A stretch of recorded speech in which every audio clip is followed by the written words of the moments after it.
Welcome to Dark Sorcery. I'm Alfredo Martinez, and I have with me Magus Katrisse. Magus Katrisse, it's good to have you on.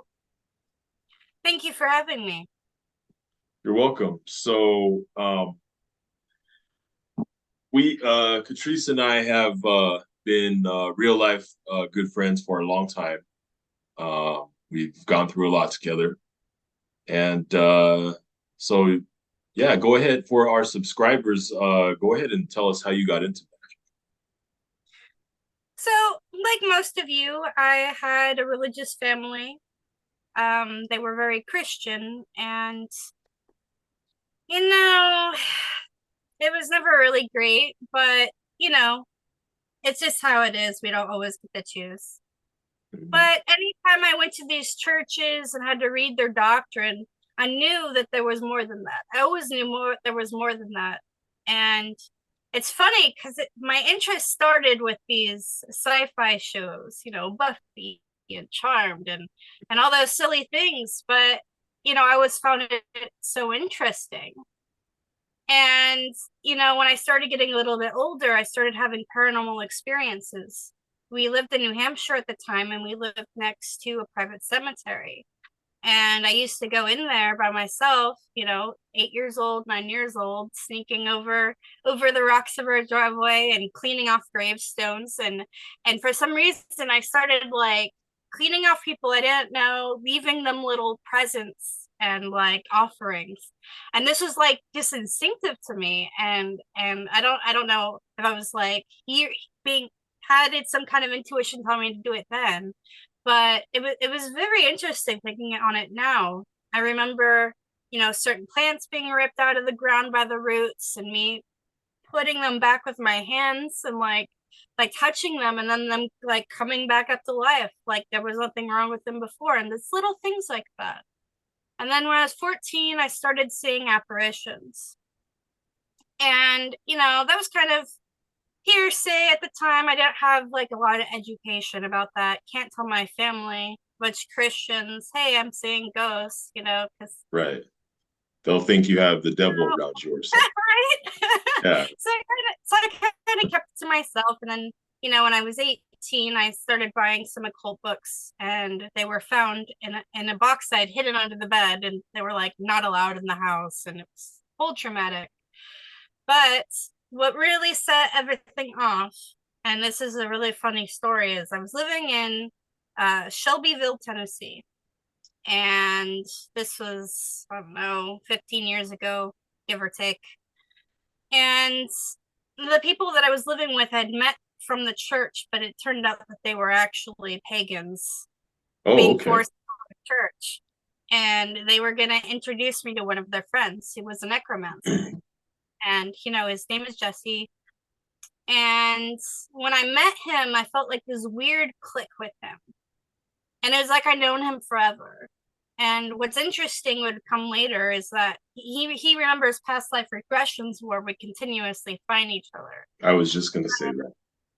But what happened, for some reason I invited him and his girlfriend to come spend the night with us because they already knew, Martin and stuff. And um there ended up being like a legit possession that took place in my apartment. And before that, I never even believed in that kind of stuff. Like you see demonic possessions and different spiritual possessions and channeling stuff in like movies, but like Yeah, up until before that when you see point, it it on was TV, just like you just think weird. it's bullshit. Yeah. And he ends up like swiping everything off the table, doing some crazy ritual. The girl that's possessed, like her eyes literally like turned yellow, like no pupils, speaking in some weird language. I shit you not. It was crazy. She literally grabs a knife out of the kitchen and tries to stab him. And then he says something and she literally falls limp to the floor.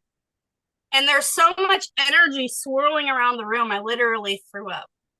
And it was absolutely insane. And I was just like, I don't know what the fuck just happened. But this shit is real. It's real. It's not just like beliefs. Like I'm literally seeing this in my house right Yeah. now.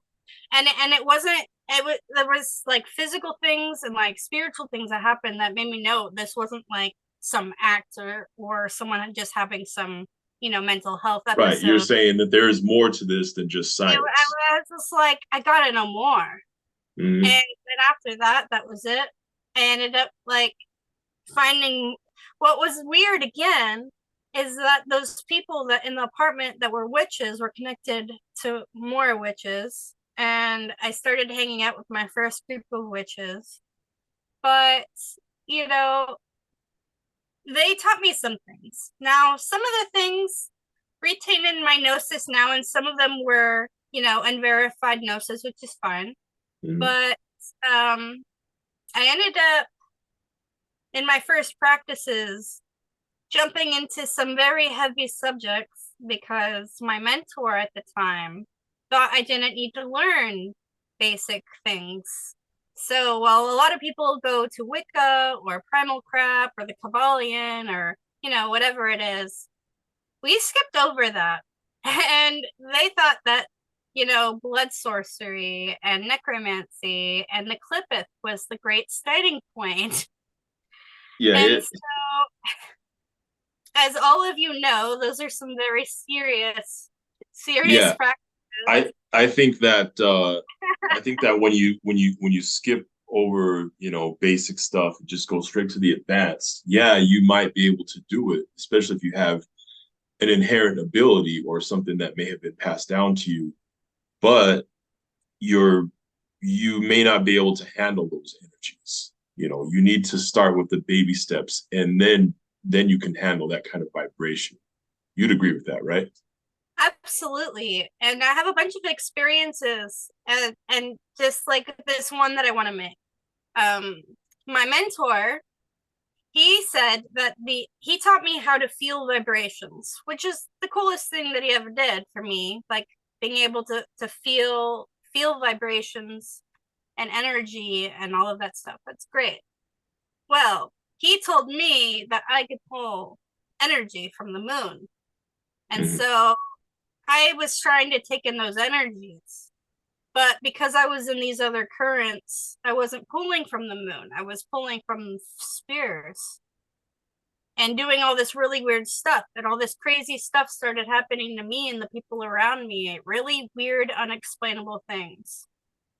And it's just one of my favorite examples is because like if I had actually taken the time to study any of this, I would know what I was doing was incorrect. But I was just believing him to lead me because I was stuck in the church where the pastor tells you everything and your book tells you everything and you don't really question, you just do what they tell you to do. And that's what I was doing because I just love, Mm-hmm. a dogmatic practice where that's what you do. You have some man tell you what you're going to be doing. And so, teenager me just believed everything. But unfortunately, as a teenager, of course I didn't do any shadow work. And for anybody that works with the spirits and stuff and does different practices, you know that like it can bring out certain parts of your nature and traits and accentuate them. Now, Mm-hmm. for me, it's like I was always a good person, but I had a lot of trauma from my childhood.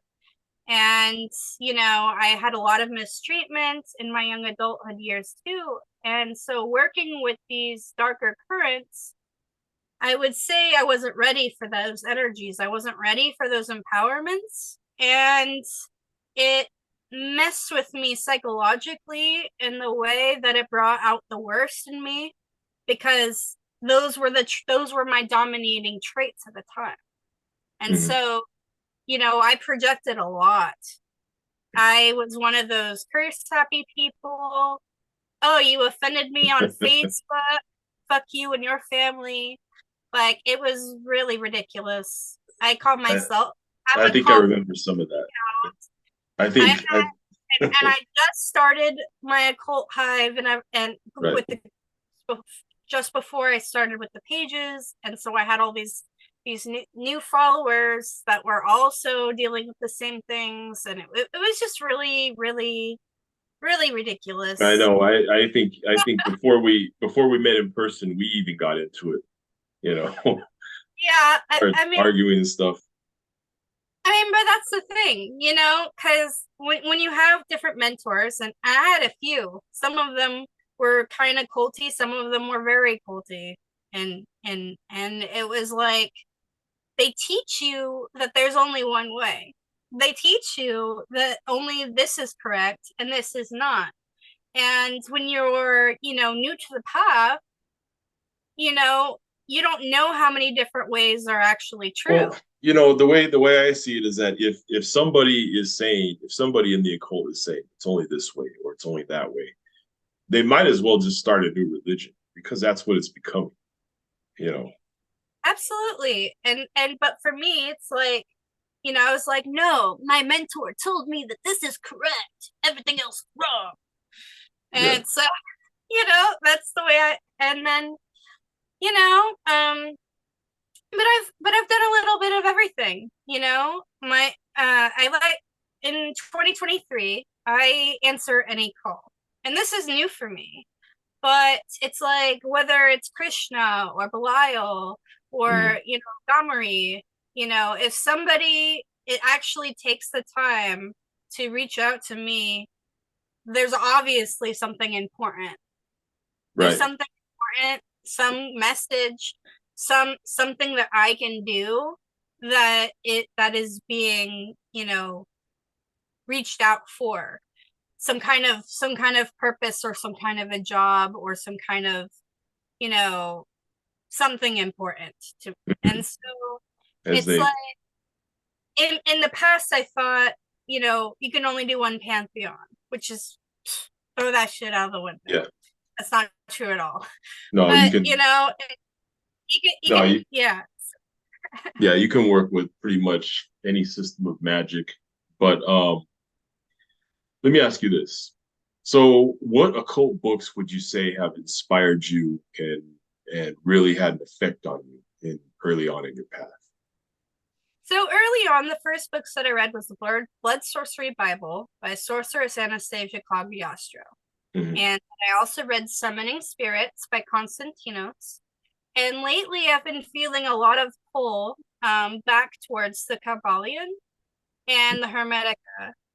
And what's interesting is I didn't read these books, in my youth, and I've been reading them more recently, and a lot of the things in these books are conclusions that I've come to through my own experiments, because I like to do scientific experiments with any kind of spirit work or paranormal activity, so that I get and so, what's crazy about, the Kabbalion and Hermetics is it's not just philosophy, it's science and energy. And when you understand how everything works, you you can break through that battle between, is it science or is it magic?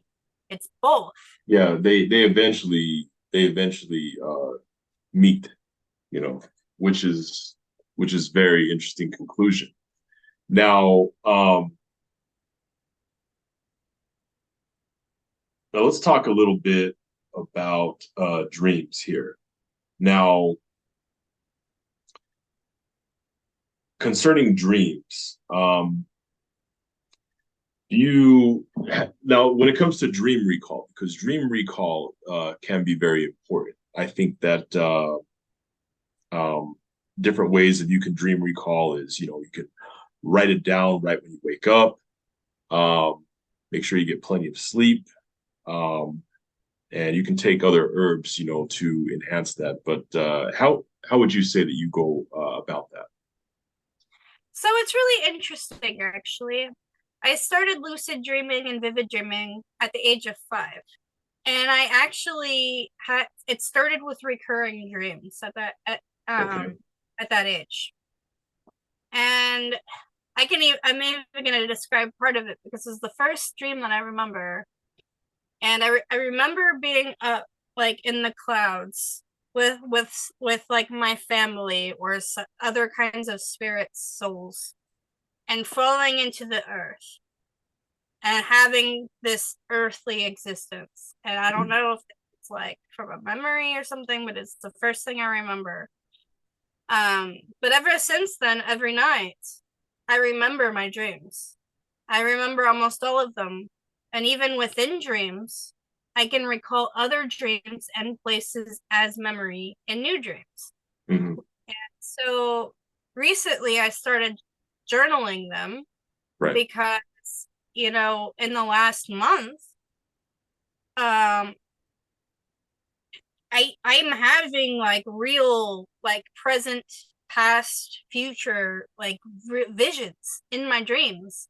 Mm-hmm. And when people have deja vu, it's like, I feel like a lot of that are things that we see in our dreams, and some people forget them.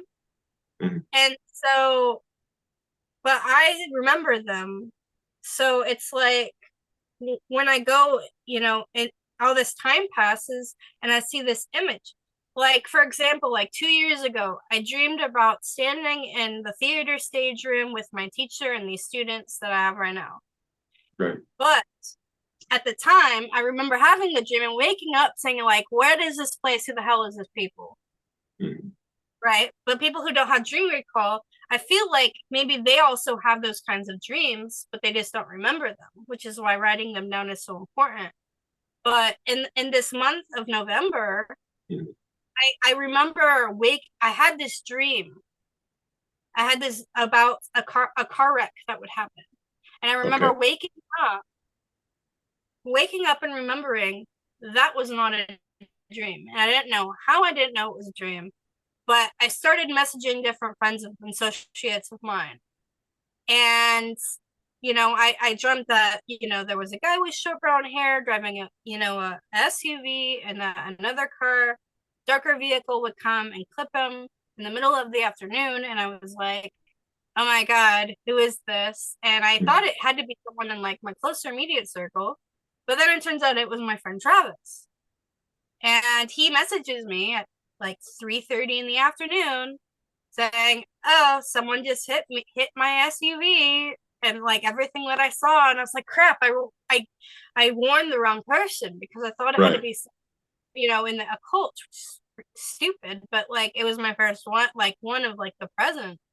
But so then, I actually decided to make this dream jar, and it's got different herbs in it, like star anise and wormwood and different things here, and for enhancement.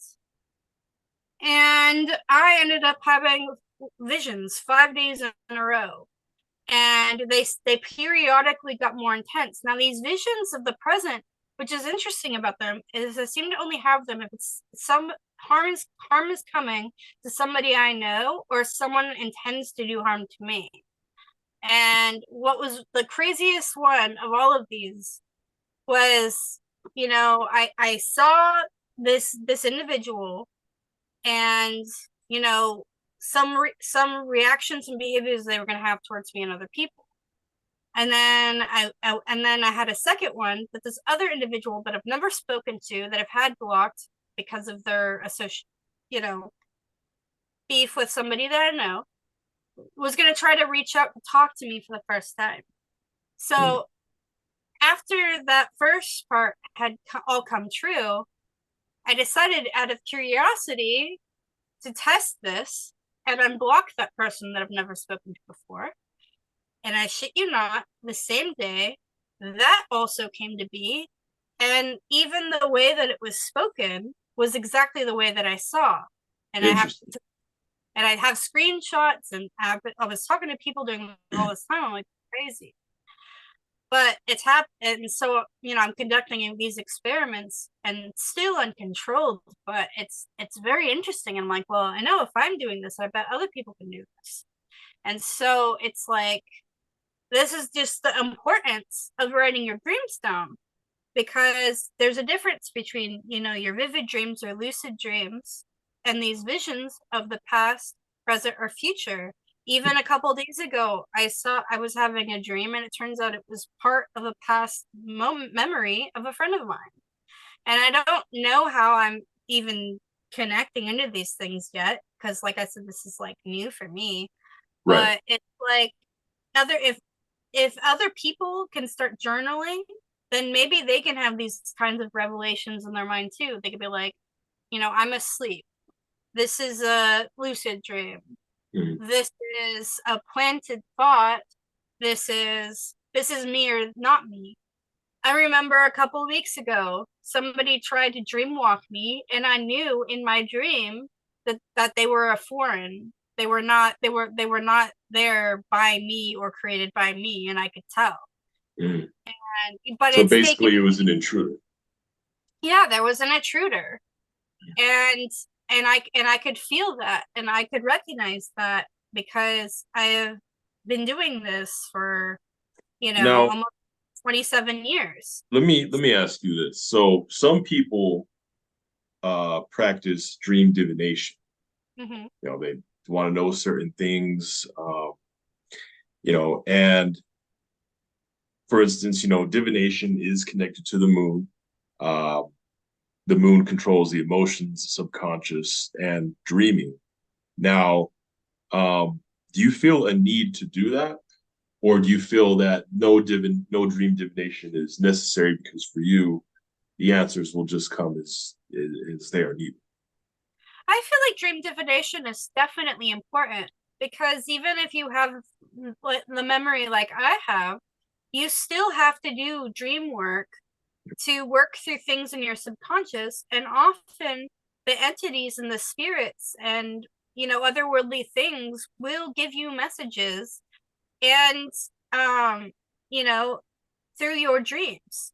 Your dreams interpretations can be these messages, or they can be things that you're struggling with that you need to work through.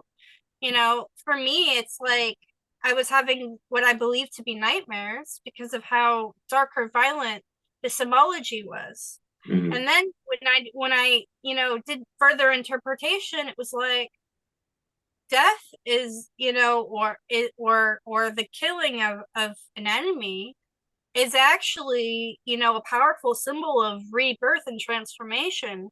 And the more understandings that I got about what these different things I was dreaming meant, the heavier I was able to go in, because now when I have these situations happen in my dreams, I explore these situations.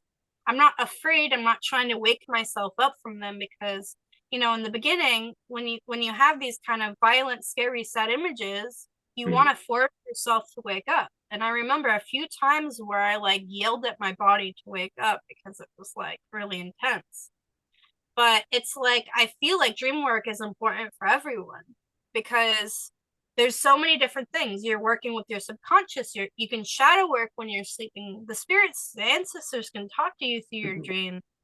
It's and some maybe you're having issues, getting an answer, and you've tried tarot and you've tried pendulums, and then your patrons like, I'm going to give you this message this way. And so it's like there's so many different ways that things can be done that I Right. think that, dream divination should be explored by I everyone. And I agree. I agree. And for those who are watching, again with dream recall, if you're having for dream recall, you want to make sure you're getting plenty of sleep. Make sure you write it down as soon as you wake up. And certain herbs you can take to help dream recall are mugwort and blue lotus. But just let you know, don't let that get in the way of anything your doctor may have prescribed, any prescription. Keep that in mind. But now concerning dream divination, some people will invoke a deity to get answers from that deity before they go to sleep. So, they may invoke a deity before going to sleep, maybe give an offering as well, um, and then get the message during sleep, wake up in the morning, vanish, and then they use that method. Now, would you say that you use that method, going through a deity when doing dream divination at times? I would say with myself that that's not the way that I conduct my own practice. Mm.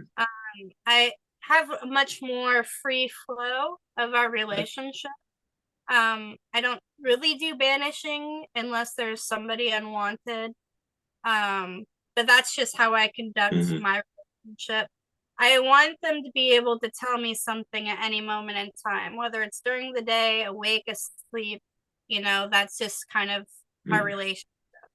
Right. But, everybody has to do things differently. I actually have been using this dream jar, and it has, mugwort and mullein and wormwood, but I also have things like juniper berries and things to add protection and luck in my work, because when you're asleep you can be vulnerable depending on what you're doing. If you start journeying or trying to go to the higher vibration into the astral realm, if you're doing any kind of working, I think it's important that you know that what you're expecting as much as possible.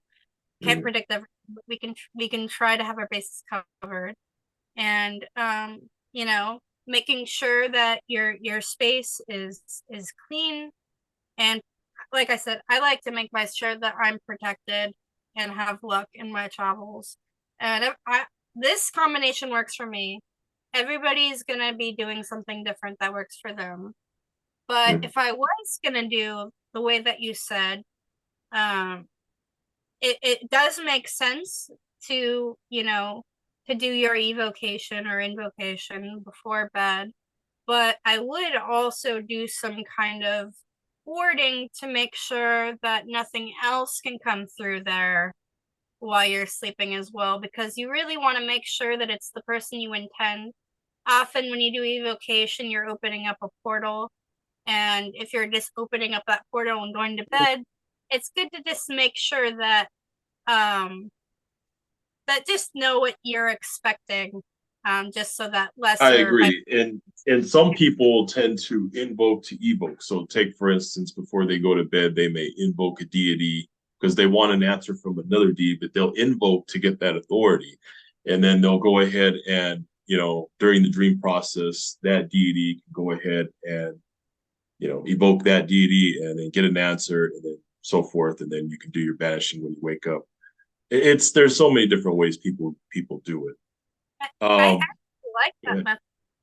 Yeah. Before, when I started my practice, in the left hand path, before I became, the gray path, which is where I am now, Mhm. I did a lot more evocation than invocation.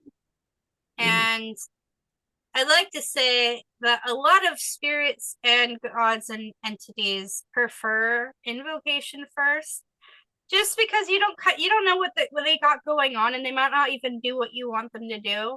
So it's definitely just more respectful to like have that consent before you try to force them. You really want to make sure you do your homework on a deity before invoking this deity. You don't just invoke any deity. You really want to do your homework. So just, Absolutely. yeah. Now tell us a bit about Occult Hive. So Occult Hive started off as a Facebook group, as you know. Many of us, like me and you, started using Facebook forums to inspire people to come together in an open space to learn, Mhm. because our families didn't let us do that. Right. And we wanted a free, safe environment as much as possible for that.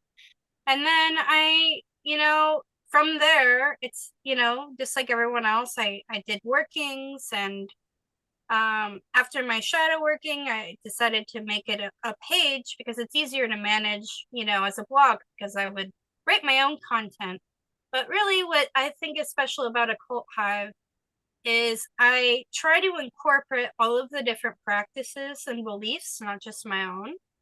And occasionally I'll share the works of other people, historical, science, philosophy, different occult practices, because no matter what path you're on, I feel like the more you learn, even if it's not something that you're into, I just feel like it's highly beneficial. And I feel like a lot of these wars and conflicts over the years are caused by confusion and fear mongering of not understanding other people. But also, there's little pieces of truth in all of these different practices and belief systems.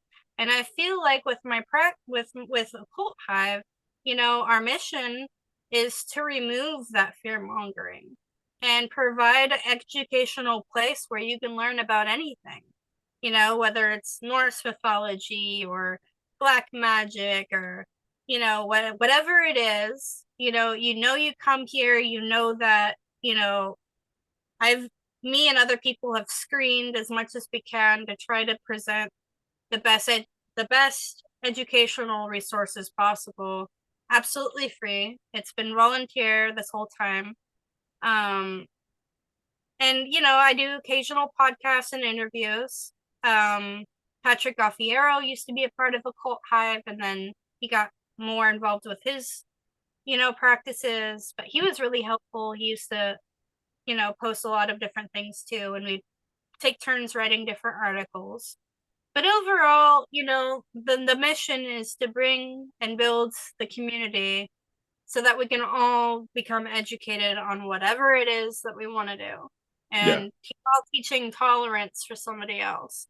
Because, you know, and now recently I've decided to finally start making my own products, and right now they've just been gifts to personal friends. But I've decided to start Occult Hive Crafts, which is just, you know, I'm going to be making different products from natural herbs and things on the property where I live. And so it's like you get your, you know, your natural mountain spring water in the products, fresh herbs that I pick myself. And also, you know, I plan to do new things. Like I want to make little protection dolls. But I have some ideas to make them unique.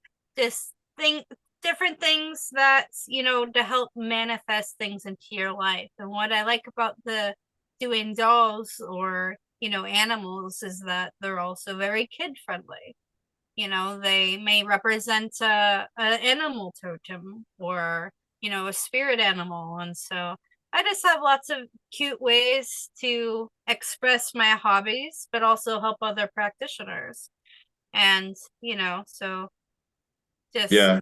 And you've been pretty active in the occult community for years. I remember even years ago with Dark Sorcery when it had just started, when it was just a Facebook group. You know, Katrisse was on the admin team and helping establish certain things in there. But yeah, that's great. Everybody who's watching, in the links below, in the links below the video description, I will have links to Occult Hive on Facebook, Occult Hive on Instagram, Katrisse's personal Instagram, et cetera, et cetera. You guys can go ahead and check those out. Give all those a follow. Magus Katrisse, thanks again for coming on. It's always a pleasure. Thanks for having me, and you have a good one. Everyone who's watching, like and subscribe to Dark Sorcery.